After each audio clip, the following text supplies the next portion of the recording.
Laporan. Matahari telah naik. Sinar teriknya menyengat kulit. Di sebuah restoran, Zane menarik napas panjang saat menatap punggung beberapa lelaki pergi meninggalkannya.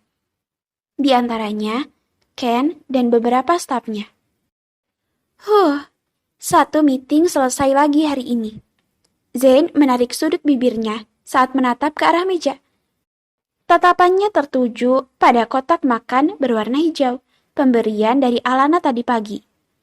Akhirnya, Zane pun meraih kotak makan yang sejak tadi ikut bersamanya, tapi tak sempat ia nikmati karena pekerjaan yang tiada hentinya. Ya, sejak datang ke kantor, pekerjaan seakan tak ada habis untuk dijamah. Bertemu dan meeting dengan klien di beberapa tempat.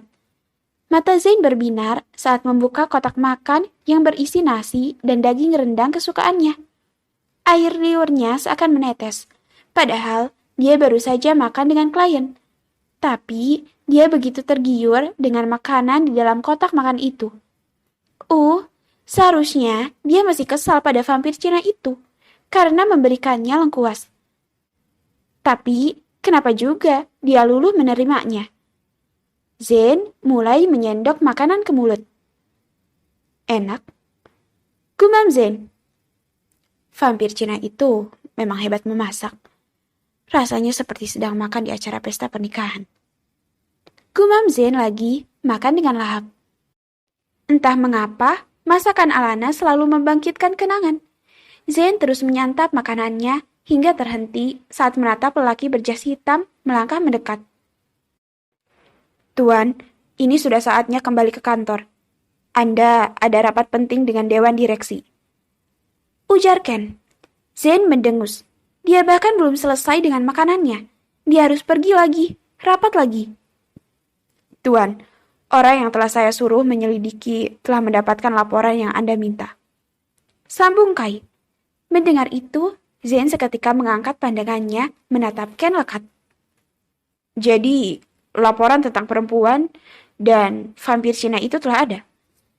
Tanya Zane antusias. Iya, Tuan. Zane melengkungkan senyuman, lalu bangkit.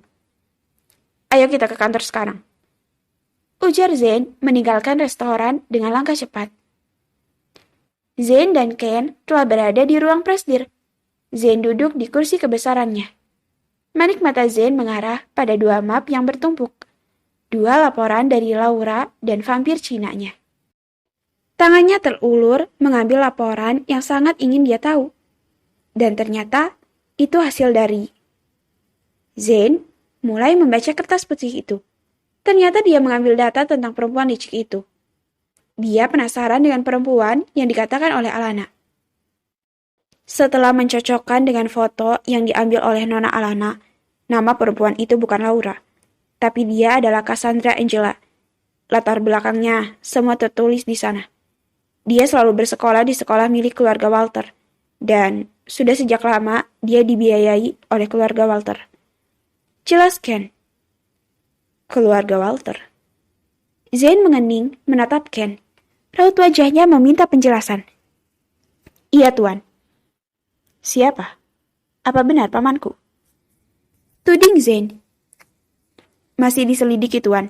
Siapa di belakangnya selama ini dan apa tujuannya? Zane menarik napas berat. Dia harus menunggu lagi. Tangan Zane hendak meraih satu map lagi tentang Alana. Tuan, Anda harus pergi. Tidak baik membuat Dewan Direksi menunggu. Ujar Ken membuat Zane terhenti. Memangnya kenapa? Tanya Zane memasang wajah tak suka. Paman Anda sedang mencoba menghasut para direksi untuk meragukan kinerja Anda sebagai pemimpin perusahaan, karena Anda hanya pewaris yang baru ditemukan. Jelas Ken. Mendengar itu, tangan Zane seketika terkepal erat, tak terima. Berani sekali dia. Hardik Zane dengan amarah. Dia ingin pewaris Walter kembali seperti dulu, yaitu cucu kedua Walter, yaitu Arion. Arion, sang sepupu. Zane terdiam. Sebelum dia kembali ke keluarga ini, Arion yang merupakan cucu kedua telah digadang-gadang menjadi penerus perusahaan ini. Sedangkan dia benar, hanya pewaris yang hilang. Tapi, sayang sekali, saat ini Arion lebih menyukai profesi sebagai aktor. Jadi Tuan bisa tenang, fokus menunjukkan kinerja terbaik Tuan. Jelas, Ken. Zane masih terdiam mendengar nama Arion. Ia kembali terlintas keakraban sepupunya itu bersama vampir Cinanya. Ah, dia tidak takut posisinya di perusahaan diambil oleh Arion. Tapi, ada kegelisahan dan ancaman lain tentang Arion yang membuat hatinya dihujam keresahan jika mendengar nama sepupunya itu. Senyum vampir Cina yang mekar saat berbincang dengan Arion, sang artis idola. Pancaran binar matanya terus mengudara di pikiran.